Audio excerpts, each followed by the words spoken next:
Nouvel épisode de Petite Montre entre amis avec une marque tellement suisse qu'elle a intégré dans son logo la célèbre croix blanche sur fond rouge. C'est bien évidemment Tissot dont on va parler.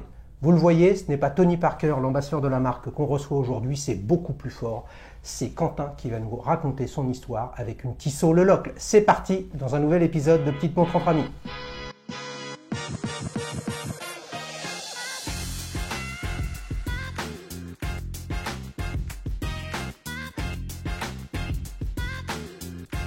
Bonjour Quentin, ça va? Bien et toi? Je suis ravi de te recevoir. Moi aussi. Tu nous montres cette belle Tissot Le Locle. Alors la voici. Super. Tu peux me la montrer pour qu'on la partage avec toute l'équipe? Alors. Tu l'enlèves? Ouais, bien sûr.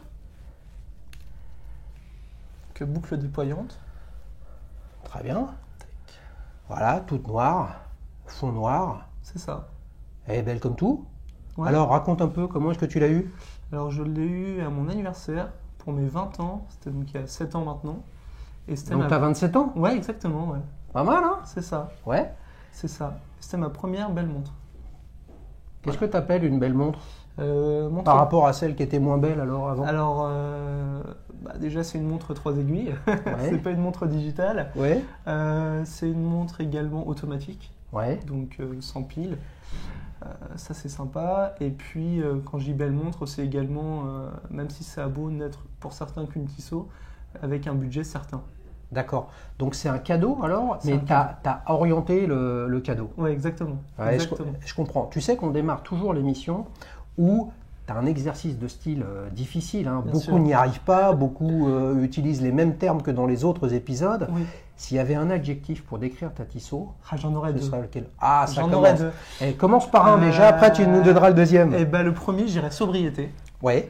Sobriété parce qu'elle n'a rien de farfelu. C'est une 3 aiguilles classique avec un guichet de date. Enfin, c'est vraiment une montre très classique, quoi. Elle n'a rien de transcendant. C'est une montre ronde. Voilà, c'est original. C'est pas original, quoi. 39 mm? C'est ça. Ouais. Tu voulais absolument des chiffres romains comme ça? Voilà, oui, pour moi, c'est le classicisme absolu, en fait. Ouais, je suis assez d'accord avec toi. Il y a quelques temps, on a eu de mémoire Bruno avec une Raymond Weil automatique et effectivement qui a les mêmes attributs du classicisme. Alors la sienne était extra plate, C'est ça. ce qui n'est pas tout à fait ton cas, Ouais. mais elle a les chiffres romains, les aiguilles feuilles, tu vois, en forme de feuilles très très effilées. Qui sont deux attributs hein, des montres très classiques. Et toi, tu as un truc, alors pour le coup, que j'aime vraiment beaucoup, c'est que tu as un guillochage Ouais. sur le cadran. Assez discret. Ouais, tu sais comment il s'appelle ce guillochage? Pas du tout. Pas du tout. Non, Ok, non, pas c'est du le tout. guillochage dit clou de Paris.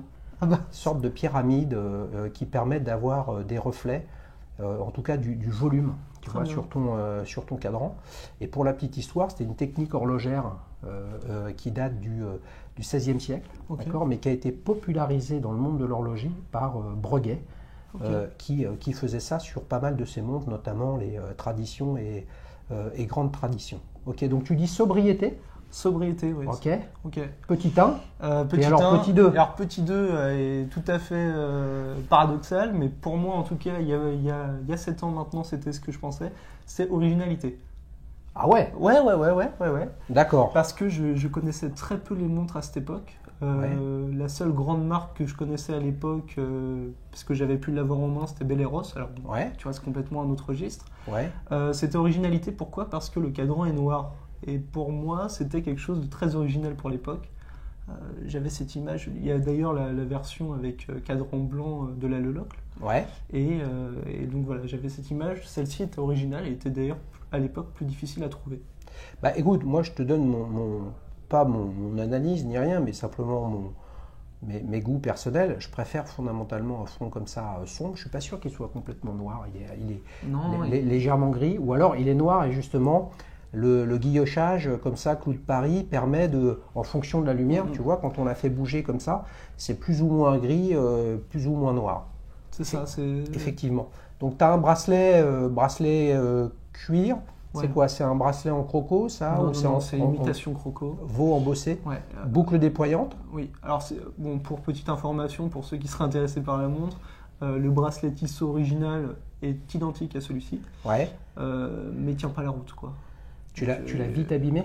Je l'ai pas vite abîmé parce que je suis soigneux. Ouais. Mais disons qu'il m'a lâché un jour, après quand même 4-5 ans. Hein. Ouais. Qu'est-ce que tu appelles lâcher? C'est les pompes ici qu'on lâché? C'est ça, exactement. Ouais. Et puis même quand tu le retournais, il était vraiment très craquelé. Donc tu as failli la perdre? J'ai failli la perdre. D'accord. Ok, mouvement automatique. C'est ça. Je me suis renseigné, hein, c'est assez facile à trouver comme information, il y a plein de bases de données. Tu as un mouvement ETA 28-24 qui est présent dans énormément de marques et de modèles, que ce soit chez Hamilton, etc. Tissot notamment, bien évidemment. Donc 28-24 ETA, c'est un mouvement qui a plus de 50 ans ou 60 ans, hein, qui est dans le domaine public maintenant. Donc d'autres en ont refait des similaires. Tu voulais absolument, tu as parlé de montre automatique tout à l'heure, absolument remontage automatique ou une montre mécanique que tu remontes t'aurait fait plaisir? Déjà, je ne m'y connaissais pas beaucoup. Donc, pour moi, un mouvement automatique, c'était très sympa. Et puis, j'aime beaucoup aussi le dos, si je dis pas de bêtises. Ouais. J'aime beaucoup le dos de la montre, que je trouve visuellement assez joli. Là, c'est vrai que c'est intéressant, cette ouverture à l'arrière où on ne voit pas l'intégralité du mouvement, on voit la masse oscillante qui tourne avec une belle gravure Tissot 1853. Tu te rends compte que ça fait donc 180 ans que Tissot existe. Ça, c'était important pour toi en ayant une montre, on va dire, d'horlogerie suisse mécanique à remontage automatique. C'était important que ce soit une marque qui a une grande histoire d'innovation, une grande présence dans le sport, les records de vitesse, etc. Ou tu t'en fichais un peu? Pas du tout. Pas du tout. Pour le coup, le fait que la marque ait une histoire, maintenant, je dirais que ça m'intéresse beaucoup plus. J'y suis beaucoup plus sensible. Maintenant, je préfère... Enfin, à l'époque, je ne m'y connaissais pas beaucoup. Et je trouvais que c'était vraiment une très bonne... Même si c'est un cadeau, je trouvais que c'était un bon rapport qualité-prix. Et puis, c'était pour moi une très belle entrée de gamme dans le monde de l'horlogerie suisse. D'accord. Ouais. Donc ça a été le début de ton histoire dans l'horlogerie. C'est ça, exactement. On va dire, ouais. Ok. Qu'est-ce qui a motivé un peu ta venue et tu m'as passé un message en disant voilà, je suis intéressé, c'est sympa. C'est quoi le fond de ta motivation de venir raconter ton histoire et puis ta montre Tissot? Alors déjà parce que c'est pour te rencontrer évidemment. Ça n'a pas beaucoup d'importance. Non, très franchement, c'est vrai que j'ai été assez surpris que tu me répondes de façon positive parce que pour moi ce n'était qu'une Tissot. Mais au-delà du fait que ça soit qu'une Tissot, c'est également ma montre que j'affectionne et qui pour moi est une très belle montre, une très jolie montre. Et donc voilà, je voulais en parler parce que j'ai une histoire qui est liée à cette montre. Le fait que ça soit un cadeau d'anniversaire, le fait que ça soit ma première vraie montre, c'est quelque chose qui pour moi est vraiment important. Donc voilà, je voulais la partager, je la trouve très sympa. C'est cool, vous voyez, dans l'introduction, je disais Tony Parker, pourquoi pas? Je veux dire, mais est-ce qu'il a réellement des choses plus intéressantes à raconter que Quentin?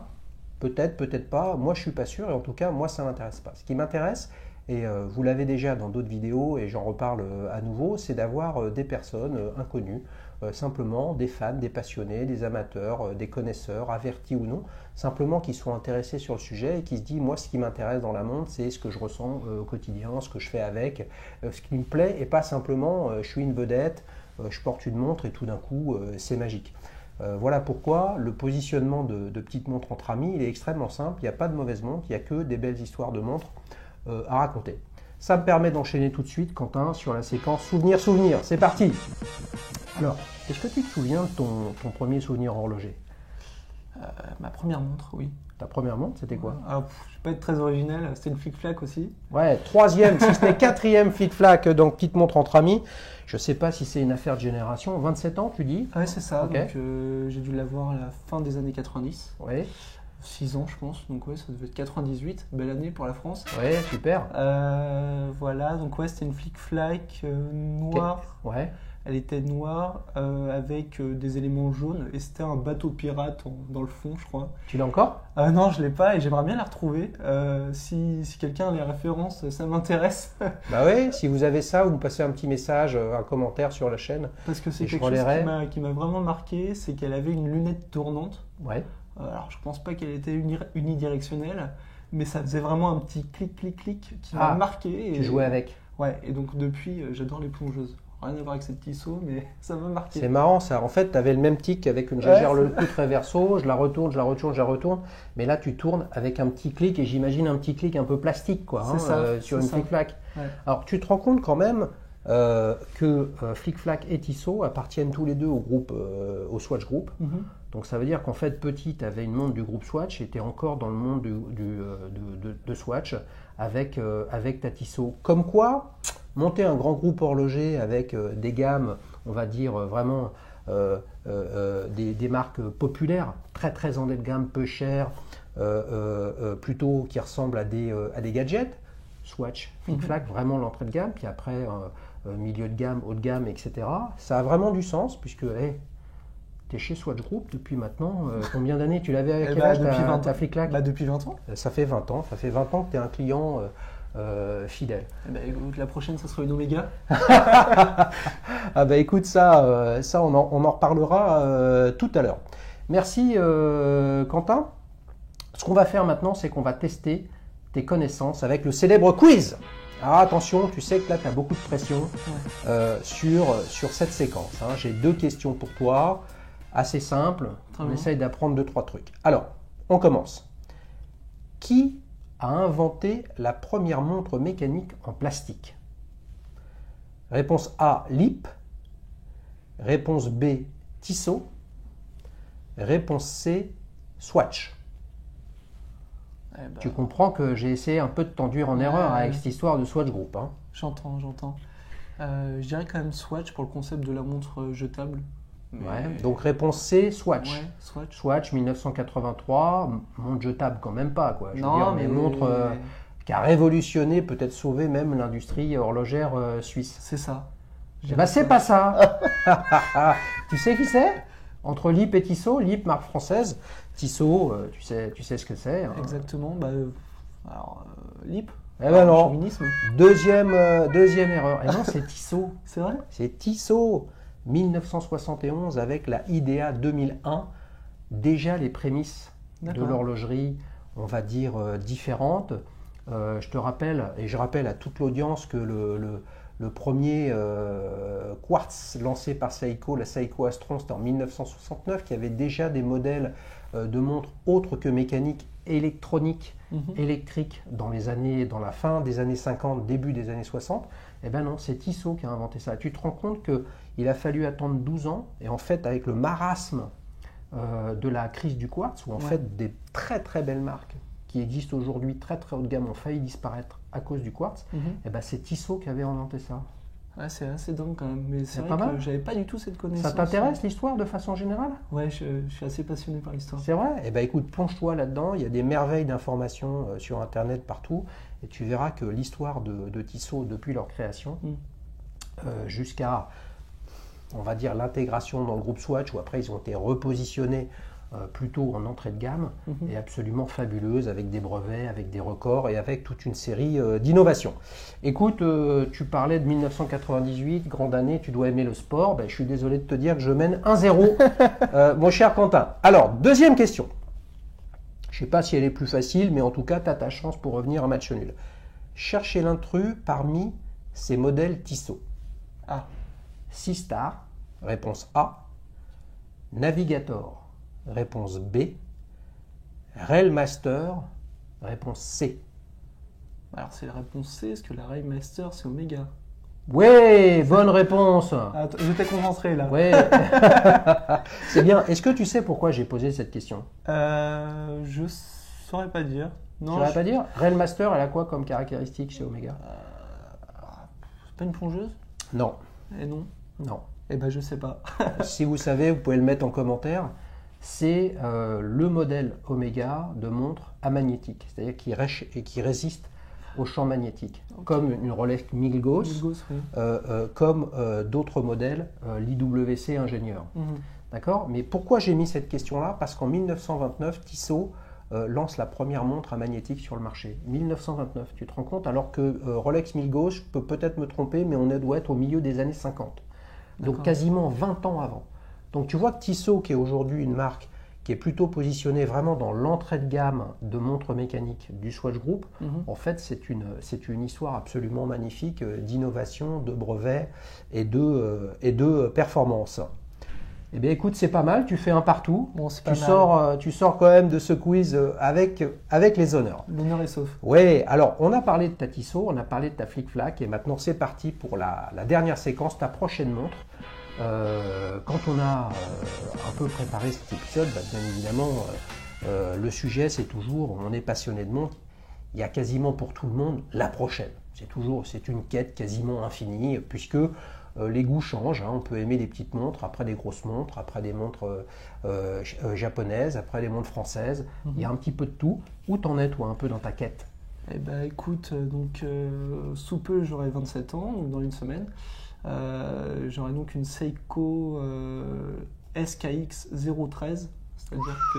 Alors ça c'est toujours chaud avec Seiko, c'est les codes. Ouais, ça fait un peu puriste, c'est pas du tout le cas. T'es sûrement un gros connaisseur alors. En fait non, c'est juste que je me suis renseigné et j'aime bien le côté tool watch, j'aime bien donc les plongeuses. Oui. Et je me suis renseigné donc sur la Seiko un peu increvable disons, et puis celle que tu peux adapter avec différents modes. Tu sais, tu peux changer l'insert ou autre. Tu l'as essayé? Je l'ai essayé et c'est trop grand. C'est la 0,7. Ouais. C'est, si je dis pas de bêtises, c'est du 41 mm je crois. Ouais. Et donc moi j'ai un petit poignet et je me suis rabattu sur le même modèle, le modèle identique, mais plus petit. Plus petit. Donc de 39 mm comme ma Tissot. Ouais. Et ça me va très bien. Et donc tu as la couronne qui est à 4 heures, qui est décalée? Ouais, c'est ça, exactement. Alors au début j'étais pas fan du tout de ce modèle-là, et puis après, avec le temps on change d'avis. Et tu as une lunette tournante comme sur la Flic-Flac? Ouais, exactement. Et elle fait un petit flic-flac, clic-clac comme avec ta vieille montre? Ouais. Donc voilà, ça c'est pour la japonaise et puis. Attends, c'est un mouvement c'est quoi? C'est un mouvement à quartz ou c'est un mouvement japonais? Ouais. Mouvement automatique. Alors après, je pourrais pas te dire la référence. Mais écoutez, on n'a pas fait de montre japonaise jusqu'à présent. Vraiment, si vous avez des grands Seiko, vraiment des modèles un peu anciens, vintage, j'aimerais vraiment qu'on en parle parce que les Japonais, je veux dire, d'abord avec Citizen aujourd'hui, c'est le 4e ou 5e plus gros producteur de montres dans le monde. Seiko doit être 8e. C'est absolument colossal et ils ont un vrai savoir-faire horloger. Il n'y a pas que les Suisses, bien évidemment, les Français, les Allemands, mais une japonaise, ce serait vraiment super pour l'intérêt de la chaîne. Allez, merci sur ce sujet. Et donc ça, c'est pour ton anniversaire. Donc sous peu. Voilà. Et j'ai l'impression que tu es un peu en train de gratter d'autres sujets. Exactement. Ouais. Donc bientôt la trentaine. Ouais. Et avant cette date, oui, j'aimerais bien me prendre la Tudor Black Bay. Ouais. Alors il y a deux modèles. On a toute une série quand même. Exactement. De modèles, Alors au début j'étais très intéressé par la Black Bay Heritage, très classique, et ça depuis que j'ai la Tissot. Donc à sa sortie en 2012, c'était la Black Bay Heritage rouge, avec la rose Tudor. Depuis je me suis désintéressé des montres un petit peu. Et puis quand je suis revenu Pourquoi tu t'es désintéressé? Parce que j'étais étudiant et que c'est vrai que... Non mais tu étais toujours aussi content de mettre la Tissot, mais tu réfléchissais pas à la suite. J'y réfléchissais pas, c'était pas comment dirais-je, le projet à moyen court terme. Maintenant ça y est, je suis installé, tout va bien, et c'est vrai que étant passionné, maintenant je peux plus m'investir dans la passion. Ouais. Et donc il y a ce modèle, je suis revenu Alors dessus. Black Bay Heritage ou un autre? Alors Black Bay Heritage, ils ont fait un tout nouveau modèle il y a 1 an, si je dis pas de bêtises, ou 2. C'est la Black Bay 58. Donc là, c'est exactement du 39 mm, donc c'est plus petit. C'est beaucoup plus adapté aux petits poignets comme le mien. Je trouve qu'elle est très très jolie. Mais tu parlais de quête, et c'est très très difficile de la trouver. Bien sûr. Et j'ai pu la passer au poignet. Bon, vraiment, elle est incroyable. Mais ne pouvant pas la passer au poignet dans toutes les bijouteries, j'en ai essayé une autre qui est plus petite, en 36 mm. C'est la Black Bay classique, 36 mm, qui ressemble beaucoup à la Rolex Explorer. Ouais. Et vraiment, j'aime beaucoup. Donc, et alors, ça veut dire que... attends, tu as 27 ans, ce serait pour tes 30 ans. Donc tu nous parles de quelque chose dans 3 ans ou dans quelques mois? Sachant que je suis filmé pour l'année prochaine. Ouais, mais ça va laisser des traces. Ok, mais attends, ce que je peux te souhaiter simplement, c'est que une Black Bay 58 devienne un peu plus disponible qu'elle ne l'est aujourd'hui, puisqu'ils ont le syndrome un peu des Rolex, leur maison mère, c'est-à-dire il y a des produits présentés au catalogue, mais qui ne sont pas disponibles chez les AD. Peut-être que tu en auras d'occasion. En tout cas, ce que je peux te dire, et ça peut-être te donner envie, mais il y a quelques mois, on a fait un épisode de Petite Montre entre amis avec Jérémy qui nous parlait de sa Nomos Tangente et qui était à regarder un peu pour une Black Bay 58. Et ben écoute, il m'a passé un message l'autre jour en me disant qu'il l'avait acheté. Donc peut-être qu'on fera un épisode sur la Black Bay 58 et tu pourras regarder et un peu comprendre et sentir ce qu'un possesseur de montre de ce type peut ressentir. Ou alors je viendrai te présenter ma Black Bay 58. Avec grand plaisir. Écoutez, c'est terminé pour ce nouvel épisode. Merci Quentin. Si vous avez envie de présenter votre histoire de montre, vous m'envoyez un email sur contact@dailyshoes.fr avec la référence de la montre en objet, quelques mots vous concernant, quelques photos, pourquoi vous voulez faire un épisode et quelle histoire vous voulez raconter. Et puis si vous êtes sélectionné, eh bien vous viendrez comme Quentin à la place de Tony Parker présenter votre histoire de montre. Allez, à bientôt. Au revoir.